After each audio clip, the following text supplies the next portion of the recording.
Astrology time. Shane here, daily-astrocat.com. And today is the 24th of August. It is Monday, and our moon is in Capricorn all day long. Okay, it's void of course at 2:30 in the morning. You believe that? And it's going to stay that way. In fact, the moon doesn't enter Aquarius until 5:02 p.m. A.m. rather, on Tuesday. So we have a waxing moon with no aspects for the next 27 hours, and that moon is focused. So instantly, we know that today is for taking care of loose ends in the business sense and not for initiating anything new, because it's not what we do, right? It's strange because the energy of the Leo season didn't really feel that driving either. So now we're, it's like, oh, look, we got our moon in Capricorn. We got the sun in Virgo. We can get stuff done. No, not so fast.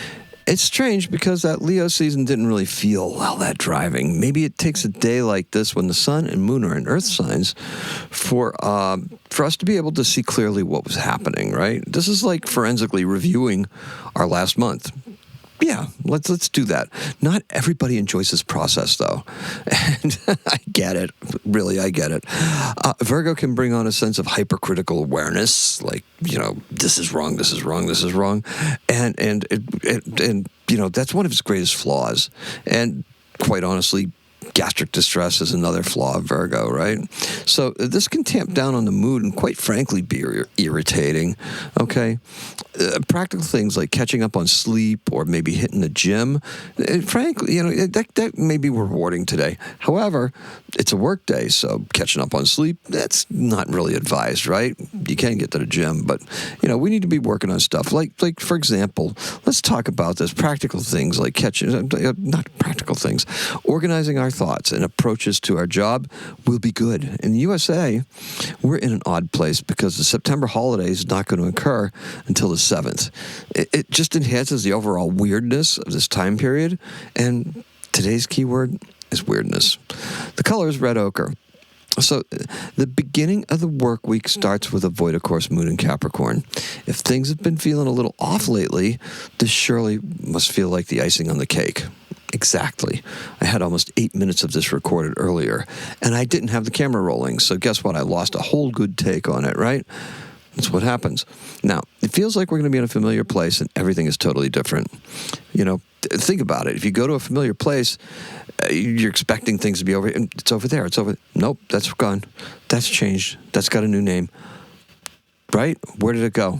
Well, it's just it's the same thing with the way people are acting and reacting. It's just weird, different, and unsettling. It's almost like a different set of rules have suddenly been implemented, and we haven't been kept up to speed. Now, today's a good day to slow it down and get your bearings back. Stop feeling alienated, be the alien, and dig into the rules. Learn them and bend them. After all, this is how Saturn functions as the ruler of Aquarius, right? The OG ruler of Aquarius. We're not talking about Uranus. We're talking about Saturn. Capricorn, the rules, the institutions. Aquarius, freedom, individuality, rebelliousness, bending those rules, breaking those rules. Both sides of Saturn. Now, Jupiter and Saturn are in a trine right now because Jupiter's in Aries, Saturn is in Leo. Now we're back on display. We're working together, right? They're working together. So today may be good for work, but it's good for also increasing our visibility within organizations and what it is that we're doing and putting out there, right? Because we got the two organizational planets with Jupiter and Leo being expansive and putting stuff out there. Now, speaking of visibility, Venus is gracing our night sky, and as the moon nears full, okay, the moon is coming to full, the middle of North American continent will see the total lunar eclipse on Thursday. Here on the East Coast, we're going to get just that shadowy part, right? We're not going to get it complete. Now, I have a theory on why Leo's season was so strange, and it has to do with both Mercury and Jupiter and Leo. The mutable signs, Gemini, Virgo, Sagittarius, and Pisces, are ruled by two planets, only two planets. Only two planets rule them, and the only signs that they rule are mutable, and that would be Mercury and Jupiter. Look at that, fixed, right? Now, as a fixed sign, Leo expresses a stubborn energy. Sure, it's dramatic, creative, bold, and generous, but it is stubborn nonetheless. Now, look at how uncertain the world has been lately. Honestly, look at it. A constant linear progression is what we would like to expect with the sun in Leo to provide us with, right? Fixed, expected, stubborn, moving, right? And, well, that and maybe sunning ourselves on a rock. Okay, that's a good idea. Now, but Jupiter and Mercury in Leo made it seem kind of weird, right? There's that word again. The planets and the signs they're associated with are abstract thinkers.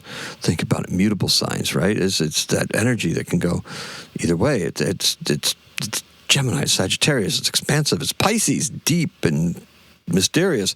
And Virgo. Virgo. Right? Mercury. Virgo.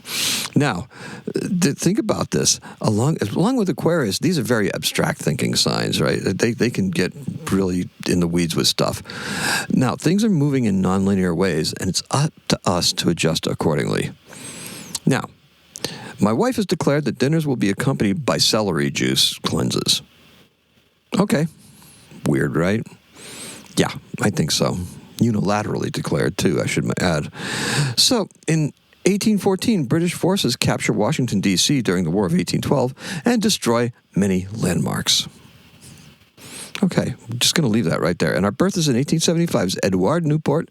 He's a French-Algerian aviator and plane designer and manufacturer. He designed the Newport. He started the Newport company that built the French planes for World War I. He was born in Blida in French Algeria, and he died in 1911 of natural causes, right? Test pilot in a plane accident.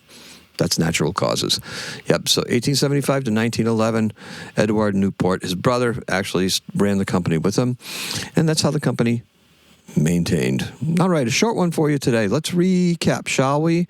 Our color is red ochre, and the key word is weirdness. Hopefully that's part of the reason why you're here anyway. Appreciate and love every single one of you. Do me a favor. Give it a shout out. Let's do this. Let's find out where everybody's from. Okay, I think that would be fun today. Like I told you, all the time, all our times are East Coast times because I'm here, just outside of Boston. Right, that's where I live. How about you? Put it in the comments. Today is a 5. Happy astrocatting.